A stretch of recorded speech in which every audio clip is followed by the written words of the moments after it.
নমস্কার। তন্ত্র সাধনা এমন একটি সাধনা যেটি অতি গুহ্য সাধনা এবং সম্পূর্ণটাই গুরুমুখী সাধনা। গুরু ছাড়া তন্ত্র সাধনা কোনোদিনই সম্ভব নয় এবং গুরুর আদেশ অক্ষর অক্ষরে পালন করলেই আপনি কিন্তু তন্ত্র সাধনায় সিদ্ধ হতে পারবেন। এই তন্ত্র সাধনার একটা সাধনার পাঠ হচ্ছে মহাচিতা সাধনা। তন্ত্র সাধনার একটি অত্যন্ত উচ্চ স্তরের সাধন পদ্ধতি হলো চিতা সাধনা। চিতা সাধনা সব সাধনা পঞ্চমুণ্ডির সাধনা, কিন্তু কোনোটাই একদিনের সাধনা নয়। সাধক নিজের ওজ শক্তিকে বাড়ানোর জন্য এই সাধনা পদ্ধতিগুলো করে থাকেন। মানে আরও সহজ করে বললে নিজেকে পরমাত্মার সঙ্গে সম্পর্ক স্থাপনের জন্যই এক একটি সাধনার পদ্ধতি। সেই পদ্ধতিগুলি সাধককে পরমাত্মার জগতে নিয়ে যেতে সাহায্য করে অথবা ইষ্ট দর্শনের পথে অগ্রসর করে দেয়। এই চিতা সাধনার তার মধ্যে অন্যতম। মহাচিতার সাধন পদ্ধতি টোটাল 8 ভাগে বিভক্ত। 1 নম্বর হচ্ছে নিম্ন বামাচারী চিতা সাধনা, 2 নম্বর মধ্য বামাচারী চিতা সাধনা, 3 নম্বর ঊর্ধ্ব বামাচারী চিতা সাধনা, 4 নম্বর নিম্ন অঘরিচারী চিতা সাধনা, 5 নম্বর ঊর্ধ্ব অঘরিচারী চিতা সাধনা, 6 নম্বর কৌলাচারী চিতা সাধনা, 7 নম্বর কৌলানর্ভ চিতা সাধনা, 8 নম্বর দিব্য কৌলাচারী চিতা সাধনা। এটা কথা মনে রাখতে হবে, সমস্ত শ্মশান চিতায় কিন্তু চিতা সাধনা হয় না। মহাশ্মশানের মহাচিতায় চিতা সাধনা শীঘ্র কার্যসিদ্ধি হয়। আবার তন্ত্রশাস্ত্রের মতে যোগ মার্গে যেহেতু অঙ্গাঙ্গিভাবে মিলেমিশে এক হয়েছে, সেই কারণে শাস্ত্রে উল্লেখিত মহাচিতা সাধনা মানে যে শুধু শবদেহ দাহ করে শ্মশানে গণ্ডিতে আবদ্ধ চিতা তা কিন্তু নয়। এই মহাচিতা 4 ভাগে আবার বিভক্ত। জাগতিক চিতা, শ্মশান ভূমি বা বিরানা ভূমি যাকে বলা হয়। শারীরিক চিতা, চিন্তার স্মরণ মানন মাধ্যমে যেই চিতার উৎপত্তি তাকে বলা হয় শারীরিক চিতা। যোগী চিতা, সন্ন্যাসী অবধূত শ্মশানচারী চির বৈরাগ্যময় এই ধরনের যোগের মাধ্যমে যেই চিতার উল্লেখ তাকে বলা হয় যোগী চিতা। তন্ত্রোক্ত চিতা, এটি সব থেকে পবিত্র চিতা।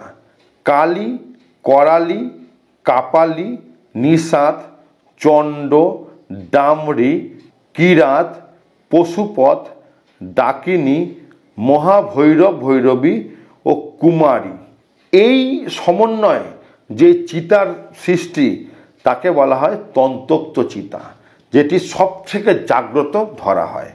লোকচক্ষুর আড়ালে গঙ্গার তীরবর্তী বা কোনো নদীর তীরবর্তী চতুর্দিকে বন জঙ্গলে পরিপূর্ণ স্থানের মধ্যে অবস্থিত কোনো শক্তিপীঠ, শৈবপীঠ অথবা ডাকিনী পীঠকে শ্মশান ক্ষেত্র বলা হয়।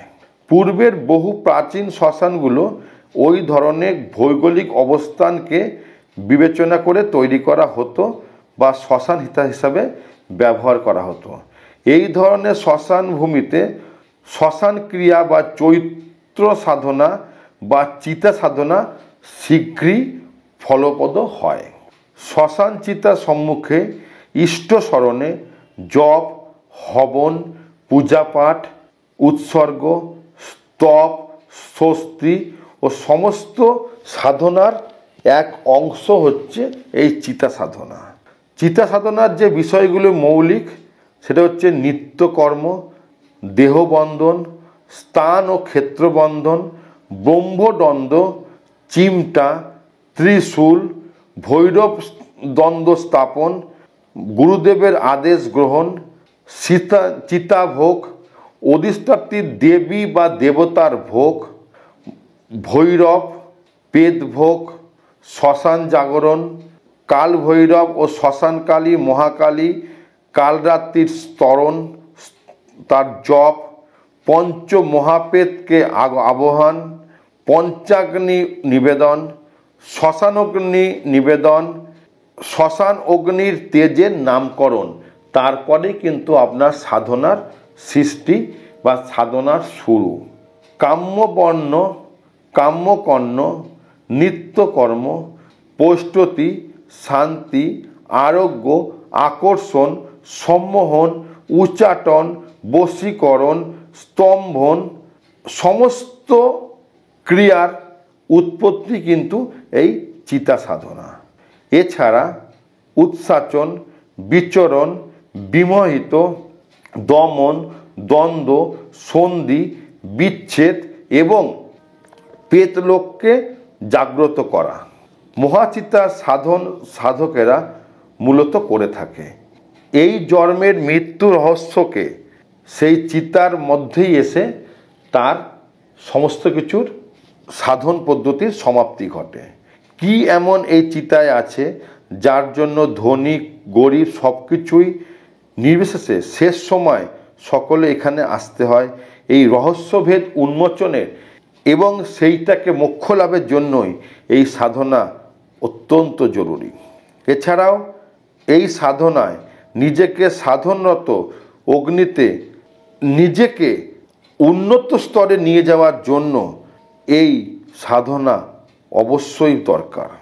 বামাচার এবং অঘরীচারে দুটোতেই কিন্তু এই প্রয়োগ বা এই পদ্ধতি অবশ্যই দরকার। এখানে আপনাকে কতগুলো দেবতাকে আহ্বান করে তাকে জাগ্রত করতে হয়। কামকর্মের দেবতা হচ্ছে উচ্ছিষ্ট গণপতি। আপনি যখন কামকর্মের কোনো ক্রিয়া করবেন তখন কিন্তু আপনাকে এখানে উচ্ছিষ্ট গণপতিকে জাগ্রত করতে হয়। নিত্যকর্মের দেবী কাল ভৈরবী, তাকেও জাগাতে হবে। পৌষ্টিক কর্মের দেবী রতি ভৈরবী, তাকেও জাগাতে হবে। আরোগ্য কর্মের দেবতা বৈদ্যনাথ ভৈরব, তাকে জাগাতে হবে। সম্মোহনের দেবী কাম পিচাসী, তাকেও জাগাতে হবে। বশীকরণের দেবী নীল ধ্রুতি, তাকেও জাগাতে হবে। স্তম্ভনের দেবতা বিশ্বামিত্র ভৈরব, তাকেও জাগাতে হবে। উচ্চাটনের ভৈরব দেবতা রুদ্র ভৈরব, তাকে জাগাতে হবে। বিদ্বেষণের দেবী মহাকাপালী ভৈরবনাথী, তাকে জাগাতে হবে। মারণবাণের ভৈরব কিরিটেশ্বরী মহাকালী, মতান্তরে শ্মশান কালী, এই দেবীকেও জাগাতে হবে। শ্মশান সাধনা বা চিতা সাধনার পূর্ণ ভৈরব চর্চার একটি অতি গুরুত্বপূর্ণ বিষয়, কারণ মহাশ্মশানের রক্ষকগণ কিন্তু ভৈরব, তাই তাদের তুষ্ট বা ভৈরব সাধনা বা ভৈরবী সাধনা, ভৈরব ক্রিয়া সম্পর্কে যথেষ্ট জ্ঞান কিন্তু অবশ্যই আবশ্যক। আর এই সমস্ত ক্রিয়া কিন্তু শুধু পুঁথিগতভাবে আপনাকে জানলে হবে না, আপনার গুরুদেবকে আপনাকে সঙ্গে সঙ্গে থাকতে হবে এবং আপনাকে হাতে ধরে তিনি আপনাকে কিন্তু এই বিদ্যা শেখাবেন। এই বিদ্যা কিন্তু একা ভুলেও পুঁথিগত বিদ্যা ভেবে করতে যাবেন না, তাতে কিন্তু আপনার কোনো লাভ হবে না, উল্টে আপনি আরও নিম্নবর্গে অবতীর্ণ হবেন। এই সম্পর্কে যদি কোনো কিছু জানতে হয় অবশ্যই আমাকে সরাসরি ফোন করবেন। যদি ভিডিওটা ভালো লাগে অবশ্যই লাইক করবেন এবং অবশ্যই জয় মহাকাল কমেন্ট করবেন। ভালো থাকবেন। জয় মহাকাল।